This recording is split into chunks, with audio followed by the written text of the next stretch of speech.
அனைவருக்கும் வணக்கம்.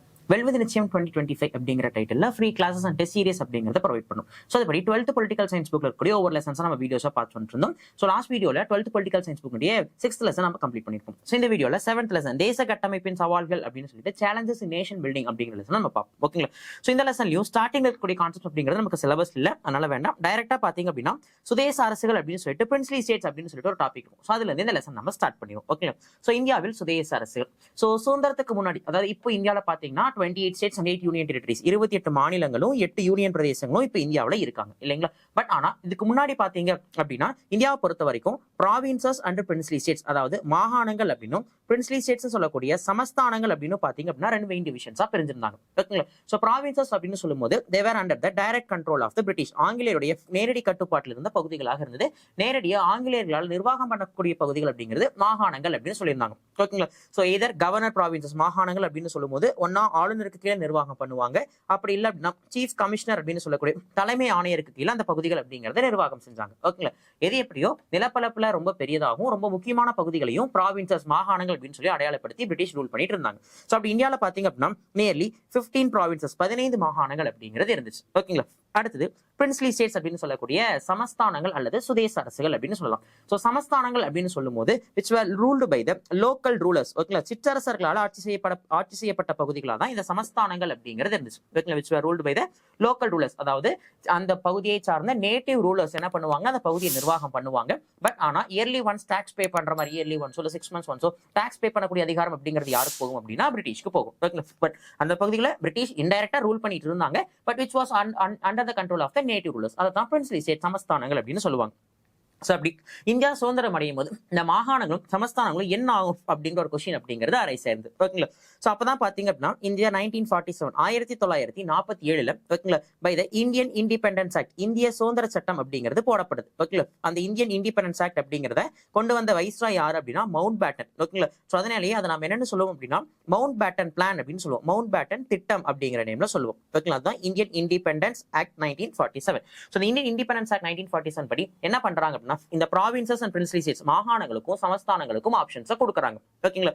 சோ அப்படி ப்ராவின்சஸ் சொல்லக்கூடிய மாகாணங்களுக்கு என்ன ஆப்ஷன் அப்படின்னா டைரக்டா எய்தர் அவங்க இந்தியா கூடயோ இல்ல பாகிஸ்தான் கூடயோ இணைஞ்சிடணும். ஏன்னா மாகாணங்களுக்கு வேற ஆப்ஷன்ஸ் கிடையாது. அவங்க இந்தியா கீழே இந்தியா பகுதி கீழே வந்ததுன்னா இந்தியா கூட இணைஞ்சணும், இல்லையா பாகிஸ்தான் கூட இணைஞ்சணும். ஃபார் எக்ஸாம்பிள் இப்ப மெட்ராஸ் ப்ராவின்ஸ் அப்படின்னு இருக்கு, மெட்ராஸ் மாகாணம் இருக்குன்னா அப்கோர்ஸ் கண்டிப்பா இந்தியா கூட தான் அவங்க இணைஞ்சாகணும். ஓகேங்களா? இதே வந்துட்டு லாகூர் ப்ராவின்ஸ், லாகூர் மாகாணம் அப்படின்னு இருக்குன்னா கண்டிப்பா அவங்க வந்துட்டு பாகிஸ்தான் கூட இணையும். சோ இந்த மாதிரி வந்துட்டு மாகாணங்களுக்கு இண்டிபெண்டன்ஸ் ஆக்ட் படி தேச பிரிவினையின் போது பாத்தீங்க அப்படின்னா எந்த விதமான ஆப்ஷன்ஸும் இல்ல, டைரக்டா அவங்க இந்தியா கூடயோ இல்ல பாகிஸ்தான் கூடயோ மர்ஜ் ஆயிட்டாங்க. ஓகேங்களா? பட் ஆனா in case of the princely states, சமஸ்தானங்கள் அப்படின்னு சொல்லும்போது அவங்களுக்கு 3 விதமான ஆப்ஷன்ஸ் அப்படிங்கறத கொடுத்திருந்தாங்க. ஓகேங்களா? சோ என்ன ஆப்ஷன்ஸ் அப்படின்னா either they can merge with India, India கூட அவங்க தங்களுடைய சுதேச பகுதிகளை இணைச்சுக்கலாம். அப்படி இல்லையா they can merge with Pakistan, ஓகேங்களா, பாகிஸ்தான் கூட போய்க்கலாம். அப்படி இல்லையா they can continue as an independent nation, சுதந்திர நாடாகவும் அவங்க தொடரலாம் அப்படிங்கறது அதனுடைய பாயிண்டா இருந்தது. ஓகேங்களா? அதாவது இண்டிபெண்டன்ட் கண்ட்ரியா ஒரு சுதந்திர பகுதியாக, சுதந்திர நாடாக அவங்க செயல்படலாம் அப்படிங்கிறது தான் அவங்களுக்கான ஆப்ஷன். சோ அப்படி மாகாணங்களுக்கு ஆப்ஷன்ஸ் இல்ல, எதிர் இந்தியா கூடயோ இல்ல பாகிஸ்தான் கூடயோ அவங்க கண்டிப்பா இணைஞ்சுதான் ஆகணும். ஆனா சமஸ்தானங்களை பொறுத்த வரைக்கும் இந்தியா கூடயோ இல்ல பாகிஸ்தான் கூடயோ இண்டிபெண்டன்ட் நேஷன் சொல்லக்கூடிய சுதந்திர நாடாகவும் அவங்க இருக்கலாம் அப்படிங்கிற ஆப்ஷன்ஸை கொடுத்திருந்தாங்க.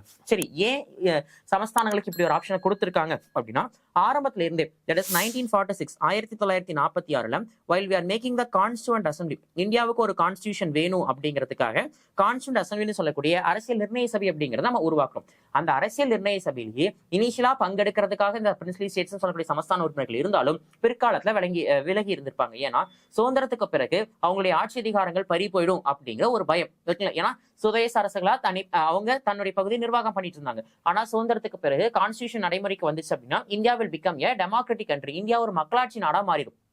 அப்போ மக்களாட்சி இருக்கக்கூடிய நாடுகள்ல அந்த சுதேச அரசர்களுக்கு அவங்களுக்கு அதிகாரம் இருக்குமானா இருக்காது. சோ அவங்களுடைய அதிகாரம் அப்படிங்கறத அவங்க இருந்து விட்டு போறதை அவங்க விரும்பல. சோ அதனாலேயே பெரும்பாலான சுதேச அரசுகள் என்ன பண்ணல, பிரின்ஸ்லி ஸ்டேட்ஸ் என்ன பண்ணல அப்படின்னா இந்த கான்ஸ்டிடியூண்ட் அசம்பிளின்னு சொல்லக்கூடிய அரசியல் நிர்ணய சபைக்குள்ள அவங்கள தாங்களே இணைச்சிக்க கிடையாது. ஓகேங்களா? சோ இதான் வந்துட்டு மார்ச் 15, 1946 அன்னைக்கு, ஓகேங்களா, அப்போதைய Britain prime minister mister Clement Attlee அப்படிங்கிற ஒரு உரையாற்றிருப்பார். அதில் என்ன சொல்லியிருப்பார் அப்படின்னா இந்தியாவுக்கான விடுதலை அப்படிங்கறத அவர் அப்பதான் அங்கீகரிச்சிருப்பார். ஓகேங்களா? சோ மார்ச் 15, 1946 அன்னைக்கு அவர் அனௌன்ஸ் பண்ணியிருப்பாரு. தட் இஸ் 1947 காலகட்டங்களில் அவங்களுக்கு சுதந்திரம் கொடுக்கப்படும் அப்படிங்கிறதுக்கு ஒரு அனௌன்ஸ்மெண்ட் கொடுக்கப்பட்டிருக்கும். ஸோ அப்போ கிளீமெண்ட் அட்லி இந்த பிரின்ஸ்லி ஸ்டேட்ஸை பத்தி என்ன சொல்லியிருப்பார் அப்படின்னா, இந்தியா பல இனங்கள், மதங்கள் மற்றும் மொழிகள் கொண்ட நாடு என்பதையும் அதனால் உருவாகும் பல்வேறு பிரச்சனைகள் குறித்து நான் நன்கறிவேன். ஆனால் இத்தகைய தடைகளை இந்தியர்களே எதிர்கொண்டு வெற்றி பெற வேண்டும். சிறுபான்மையோர் உரிமைகள் எப்போதும் நமது சிந்தனையில் இருக்க வேண்டும். அவர்கள் அச்சம் இல்லாமல் வாழும் சூழ்நிலை உருவாக்கப்பட வேண்டும் அப்படின்னு சொல்லியிருப்பார். ஸோ இந்தியா பல இனங்கள், பல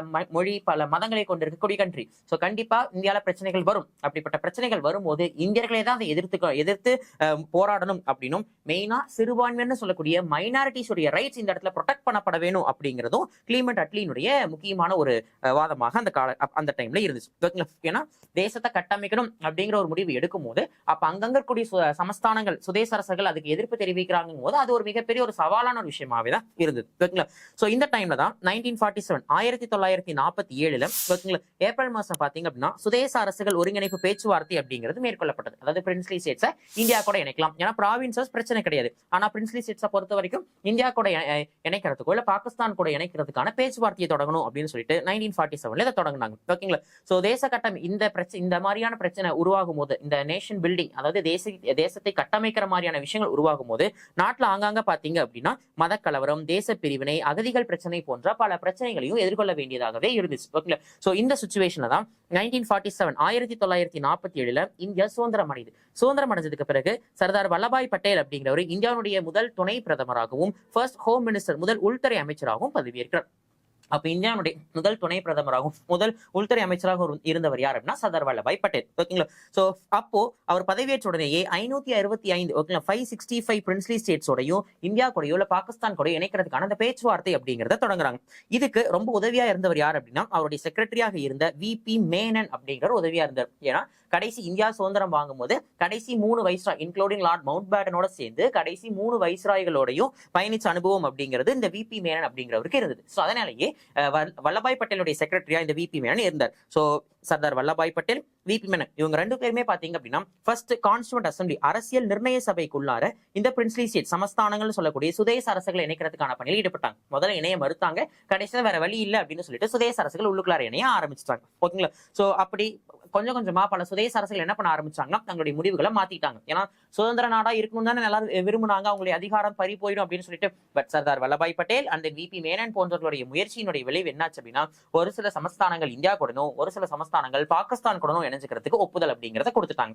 சோ ஆக மொத்தம் 1947 இந்தியா பிரிவினையின் போது ஓகேங்களா மாகாணங்கள் நேரடியா இந்தியா கூடனோ இல்ல பாகிஸ்தான் கூடயோ போயிடுச்சு. ஆனா சமஸ்தானங்களை பொறுத்த வரைக்கும் பிரின்ஸ்லி ஸ்டேட்ஸை பொறுத்த வரைக்கும் India, Pakistan and independent nation சொன்னாங்க. சர்தார் வல்லபாய் பட்டேல் அண்ட் VP மேனனுடைய முயற்சியால சில சமஸ்தானங்கள் இந்தியாவுடனும் சில சமஸ்தானங்கள் பாகிஸ்தானுடனும் போயிருச்சு. ஆனா 3 சமஸ்தானங்கள் மட்டும் பாத்தீங்க அப்படின்னா சுதேச அதாவது தனி நாடுகளாகவே செயல்படணும் அப்படின்னு விரும்பினாங்க. யார் அந்த 3 பேர் அப்படின்னா ஜுனகத், காஷ்மீர் அண்ட் ஹைதராபாத் அப்படிங்கிறவங்க. சோ இவங்களை எப்படி நம்ம உள்ளுக்குள்ளார இணைச்சோம் அப்படிங்கறத நம்ம அடுத்தடுத்து பார்க்க போறோம். ஓகேங்களா. சோ அப்படி சுதேச அரசுகளை இந்தியா கூட இணைச்சு இந்தியாவை ஒரு மிகப்பெரிய நேஷனா பில்ட் பண்ணல சர்தார் வல்லபாய் பட்டேலுக்கு முக்கிய பங்கு இருக்கு அப்படிங்கறனால தான் பாத்தீங்கன்னா சோ அவருக்காக நிறுவப்பட்ட அந்த சிலை எல்லாமே வந்துட்டு ஒற்றுமையின் சிலை அப்படிங்கிற மாதிரி எல்லாம் நம்ம சொல்றதுக்கு மெயினான ரீசன். அண்ட் இந்தியாவுடைய இரும்பு மனிதர் அப்படின்னு நம்ம அவரை சொல்றதுக்கு மெயினான ரீசன் அது ஒண்ணுதான். ஓகேங்களா. Right.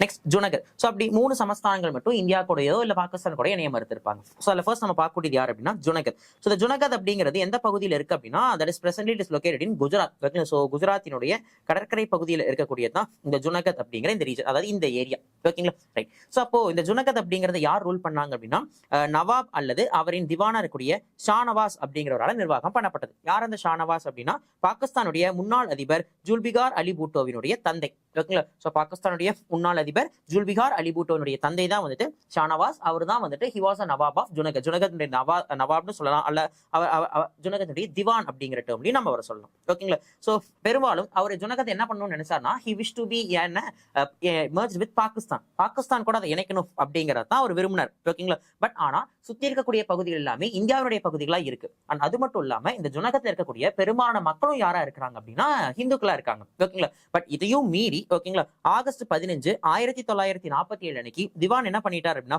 he merged with Pakistan. பாகிஸ்தானோட ஜுனகத்ங்கிற பகுதியை அணைச்சிட்டார்.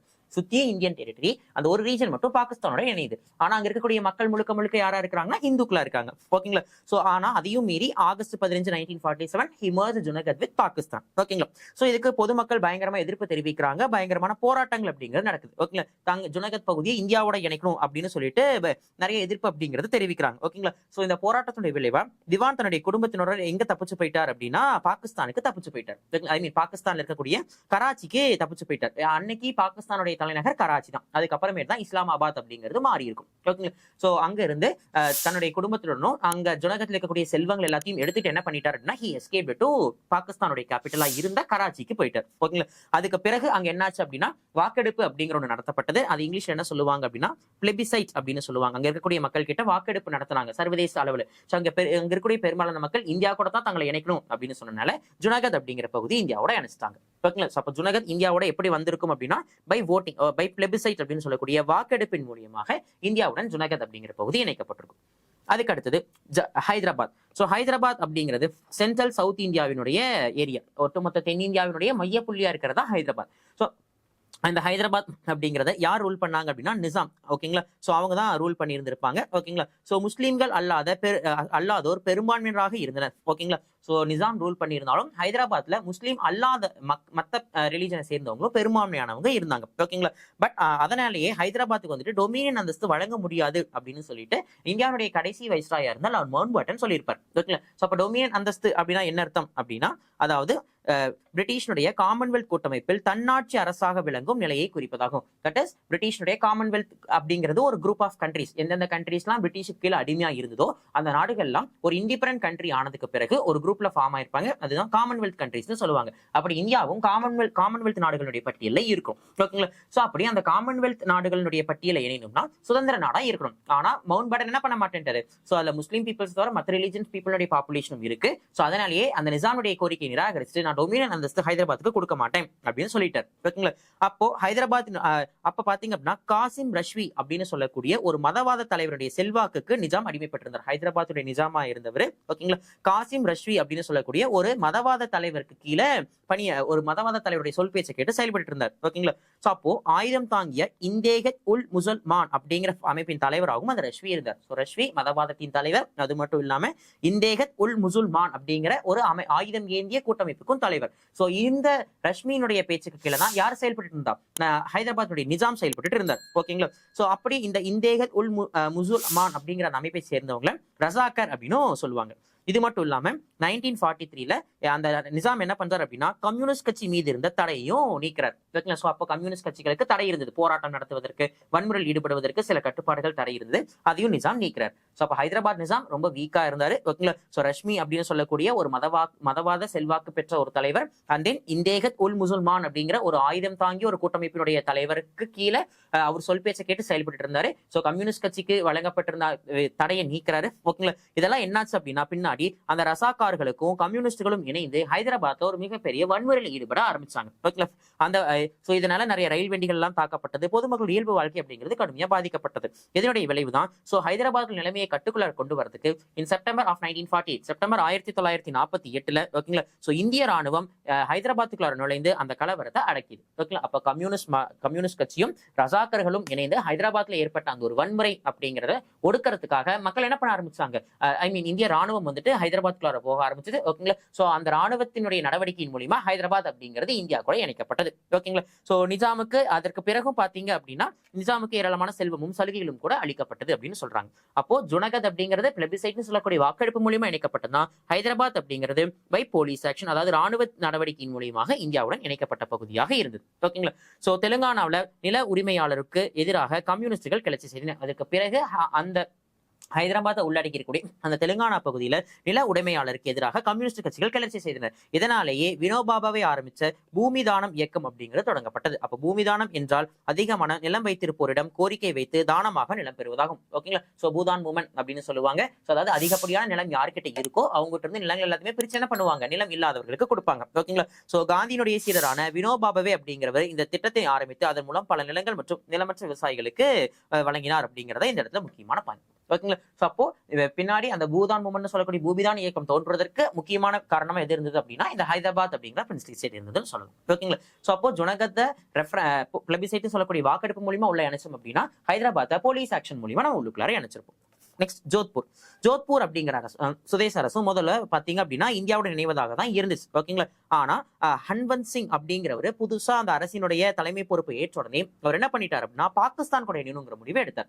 ஸோ ஜோத்பூர் முதல்ல இந்தியாவோட இணையணும் தான் இருந்தாங்க. பட் ஆனா ஹன்வந்த் சிங் அப்படிங்கிறவர் ஆட்சி பொறுப்பு ஏற்றதுக்கு பிறகு ஜோத்பூரை பாகிஸ்தானோட இணைக்கணும் அப்படிங்கிற முடிவுக்கு வந்தாங்க. ஓகேங்களா. ஸோ பாகிஸ்தான் சார்பில் கராச்சி துறைமுகத்தை சுதந்திரமாக பயன்படுத்திக் கொள்ளவும் ஆயுதங்களை உற்பத்தி செய்து கொள்ளவும் ஆயுதங்களை இறக்குமதி செய்து கொள்வதும் ஹன்வந்த் சிங்குக்கு உரிமை வழங்குவதாக முகமது அலி ஜின்னா அப்படிங்கிறவர் அறிவிச்சார். ஓகேங்களா. ஸோ அப்போ பாகிஸ்தான்ல இருக்கிற கராச்சி துறைமுகத்தை இந்த பக்கம் இருக்கக்கூடிய ஜோத்பூர் அப்படிங்கிறது நம்ம ராஜஸ்தான்ல இருக்கக்கூடிய பகுதி. ஸோ அப்ப என்ன பண்ணலாம், எல்லை தாண்டி கராச்சி துறைமுகத்தை நீங்க பயன்படுத்திக்கலாம், ஆயுதங்களை உற்பத்தி செய்து கொள்ளவும் ஆயுதங்களை இறக்குமதி செய்து கொள்ளவும் முகமது அலி ஜின்னா அப்படிங்கிறவர் ஜோத்பூருடைய தலைவராக இருந்த ஹன்வந்த் சிங் அப்படிங்கிறவருக்கு அனுமதி வழங்கினார். இதை அறிஞ்ச சர்தார் வல்லபாய் பட்டேல் என்ன பண்றாருன்னா ஹன்வந்த் சிங்குக்கு இன்னொரு சிறப்பு சலுகைகளை கொடுக்கிறார். என்னென்ன கொடுக்கிறார் அப்படின்னா ஆயுதங்கள் இறக்குமதி செய்து கொள்ளவும் ஜோத்பூர் கத்தியவார் இடையே ரயில் போக்குவரத்து அமைத்துக் கொள்ளவும் பஞ்சகாலங்களில் தமது விவசாயிகளுக்கு உணவு தானியங்களை விநியோகித்துக் கொள்ளவும் உரிமைகள் வழங்குவதாக அறிவித்தார். ஓகேங்களா. சோ அப்போ முகமது அலி ஜின்னா சில சலுகைகள் அறிவிக்கிறாரு. ஆனா அதையும் தாண்டி இந்த பக்கம் பட்டேல் என்ன பண்றாரு அப்படின்னா பஞ்ச காலகட்டங்கள் உணவு தானியங்களை இது பண்ணிக்கலாம், ரயில் போக்குவரத்து கொடுக்குறோம் ஜோத்பூருக்கும் கத்தியவாருக்கு இடையில, இந்த மாதிரி நிறைய விஷயங்களை சொல்றாரு.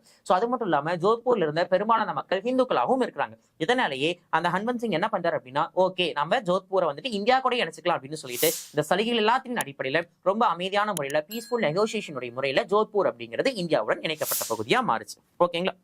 அடுத்தது ஜம்மு காஷ்மீர். இன்னைக்கு வரைக்கும் ரொம்ப சவாலான ஒரு பிராந்தியமா இருக்கக்கூடியது கண்டிப்பா ஜம்மு காஷ்மீர்னு சொல்லலாம். ஏன்னா சுதந்திரத்துக்கு முன்னாடி ஜம்மு காஷ்மீரை ரூல் பண்ணது யார் அப்படின்னா மகாராஜ் ஹரிசிங் அப்படின்னு சொல்லக்கூடியவர். ஓகேங்களா. சோ ஜம்மு காஷ்மீர் அப்படிங்கிற பகுதி பெரும்பாலும் இஸ்லாமியர்கள் வாழக்கூடிய பகுதியா இருக்கு. பட் ஆனா அங்க ஒரு ஹிந்து ரூலர் அப்படிங்கிறவர் ரூல் பண்ணார். ஓகேங்களா. சோ இருந்தாலுமே தேச பிரிவினையின் போது காஷ்மீரை வந்துட்டு தங்களுக்கு வேணும் அப்படின்னு சொல்லிட்டு பாகிஸ்தான் விரும்பினாங்க. ஓகேங்களா.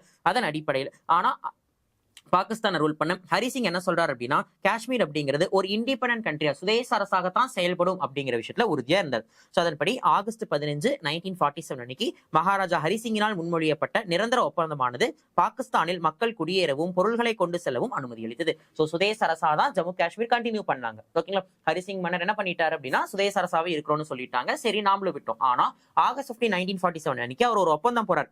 என்ன ஒப்பந்தம் போறாரு அப்படின்னா பாகிஸ்தான்ல இருந்து மக்கள் வந்து காஷ்மீர்ல குடியேறதுக்கும் பொருள்களை கொண்டு செல்லவும் அனுமதி கொடுக்கிறார். இது என்ன ஆயிடுச்சு அப்படின்னா அங்க மிகப்பெரிய ஒரு பிரச்சனை உருவாக்க ஆரம்பிச்சது. சோ பாகிஸ்தான்ல இருந்து கொள்ளக்கூட்டக்காரங்கள் போன்றவர்கள் எல்லாருமே காஷ்மீருக்குள்ள போக ஆரம்பிச்சாங்க. ஓகேங்களா. இது காஷ்மீருடைய இயல்பு வாழ்க்கை அப்படிங்கறத தொடர்ச்சியா பாதிக்கப்படுற மாதிரி இருந்து ஓகேங்களா. பாகிஸ்தான் ரொம்ப அத்துமீற ஆரம்பிச்சாங்க இந்த வாய்ப்பை பயன்படுத்தி. ஓகேங்களா. சோ இதனால மகாராஜா ஹரிசிங் இந்திய ராணுவத்துடைய உதவியை கேட்டார். ஓகேங்களா. பாகிஸ்தான் ரொம்ப இந்த ஒப்பந்தத்தை பயன்படுத்தி எல்லாம் மீறாங்க, சோ எங்களுக்கு உதவி வேணும்னு சொல்லி. அப்ப இருந்த மவுண்ட் பேட்டன் இதை அறிஞ்ச அப்போதைய வைஸ்ராயா இருந்த மவுண்ட் பேட்டன் என்ன சொல்றாரு அப்படின்னா பன்னாட்டு சட்டங்களின்படி இந்திய ராணுவத்தை அனுப்புவதற்கும் இந்தியாவும் காஷ்மீர் மகாராஜாவும் பாதுகாப்பு ஒப்பந்தத்தை மேற்கொள்ள வேண்டும்னு சொன்னார். அப்போ ஒரு கண்ட்ரி இன்னொரு பகுதிக்கு வந்துட்டு ராணுவ ரீதியான உதவி பண்றோம் அப்படின்னா கண்டிப்பா பாதுகாப்பு ஒப்பந்தங்கள் போடணும் அப்படின்னு சொன்னாங்க. சரி பாகிஸ்தான்ல காஷ்மீர்ல இருக்கக்கூடிய பாகிஸ்தான் ஆக்கிரமிப்பாளர்களை வெளியேற்றணும் அப்படின்னா இந்திய ராணுவத்தோட உதவி கண்டிப்பா வேணும் அப்படிங்கிற நிலையே. So on October 26 of 1947 Hari Singh என்ன பண்றாரு இந்த உடன்படிக்கைக்கு சம்மதிக்கிறாரு. அதற்கு பிறகு அக்டோபர் 27 of 1947 காஷ்மீருக்கு ராணுவம் அனுப்பப்பட்டு அங்கு அமைதி ஏற்படுத்தப்பட்டது.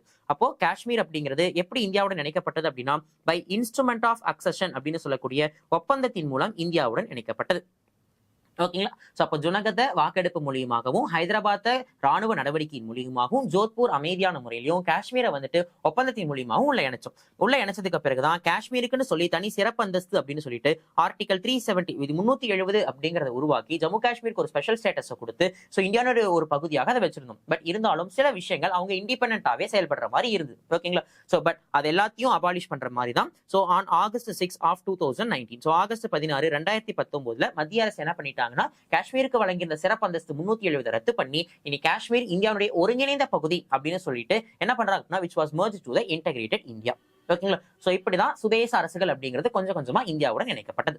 அப்ப இந்த வீடியோல என்ன பார்த்திருப்போம்னா சுதந்திரத்தின் போது சுதேச அரசுகள் எப்படி இந்தியா கூட இணைஞ்சாங்க அப்படிங்கிற கான்செப்டை நம்ம டிஸ்கஸ் பண்ணிருப்போம். ஓகே. சோ அடுத்த வீடியோல பாத்தீங்க அப்படின்னா மொழிவாரி அடிப்படையில் மாநிலங்கள் எப்படி மறுசீரமைப்பு செய்யப்பட்டது அப்படிங்கறத நெக்ஸ்ட் வீடியோல டிஸ்கஸ் பண்ணலாம்.